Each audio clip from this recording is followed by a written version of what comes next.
ایک تعلق دار کا والد فوت ہو گیا۔ جب مجھے اطلاع ملی تو اس وقت جنازہ ہو چکا تھا، یعنی دوسرے دن فوتگی کے جنازے کے دوسرے دن مجھے اطلاع ہوئی تو میں اس دوست سے تعزیت کرنے کے لیے، اس کے والد کی تعزیت کے لیے میں پہنچا۔ میں جب وہاں پہنچا تو وہ شخص کہ جس کا والد فوت ہو چکا تھا وہ بھی کھلکھلا کر ہنس رہا تھا، اور جو تعزیت کی چٹائی پر بیٹھے ہوئے لوگ تھے وہ بھی کھلکھلا کر گپ شپ لگا رہے تھے۔ تو اب مجھے حیرانی ہوئی اور پریشانی ہوئی۔ میں تو آیا ہوں افسوس کرنے کے لیے، غم کا احساس دلانے کے لیے کہ دوست تو مغموم ہوگا۔ تعزیت اسے کہتے ہیں نا کہ پرلے کو، دوسرے کو جو غم میں مبتلا ہے اس کو دلاسا دینا، اس کو ایسے جملے بولنا کہ اس کا غم ہلکا ہو جائے۔ اب جب میں اس کے غم کو ہلکا کرنے کیا، میں نے دیکھا تو یہ دیکھا کہ اس پر تو غم کا ذرا بھی اثر نہیں ہے۔ میں کیا بولوں؟ تعزیت کا مقصد یہی تھا، اور تعزیت کے لیے میں تو غم ہلکا کرنے کے لیے گیا۔ وہاں پر غم کے دور دور تک آثار نہیں تھے، کھلکھلا کر ہنس رہے تھے۔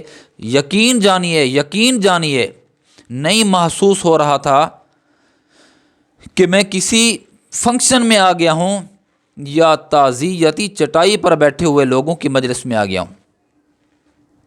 نہیں فرق لگ رہا تھا، میں سچی بات کر رہا ہوں۔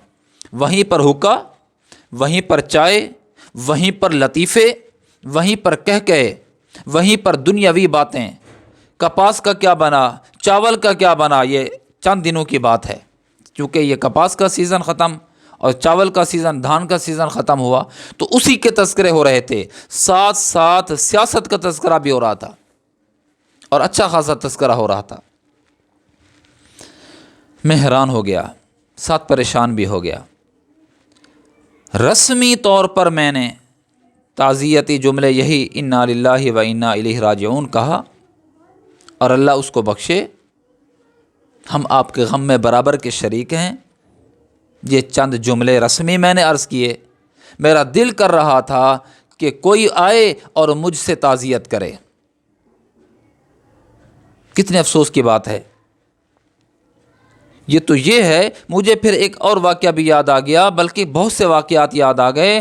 عین اس وقت جب میت کو قبر کی پاتال میں اتارا جا رہا ہوتا ہے، ٹولیوں کی صورت میں کچھ لوگ بیٹھے ہوئے تھے، کچھ یہاں، کچھ وہاں، کچھ ادھر، کچھ ادھر، 4 3 2 5۔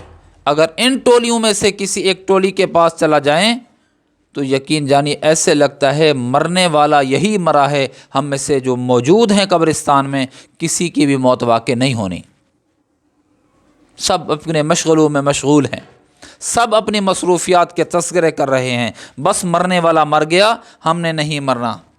اللہ کی قسم، میں نے اور آپ نے میرے عزیزوں مرنا ہے، میں نے بھی مرنا ہے، آپ نے بھی مرنا ہے۔ اگر میں کہوں کہ کائنات کی ہر چیز نے فنا ہو جانا ہے، قسم اٹھا کر کہوں تو جھوٹا نہیں ہوگا، ہانس نہیں ہوگا۔ جب ایک چیز یقینی ہے، کنفرم ہے، تحقیقی بات ہے، ہم اس سے غفلت کا کیوں ارتکاب کر رہے ہیں، اس سے غفلت کیوں کر رہے ہیں؟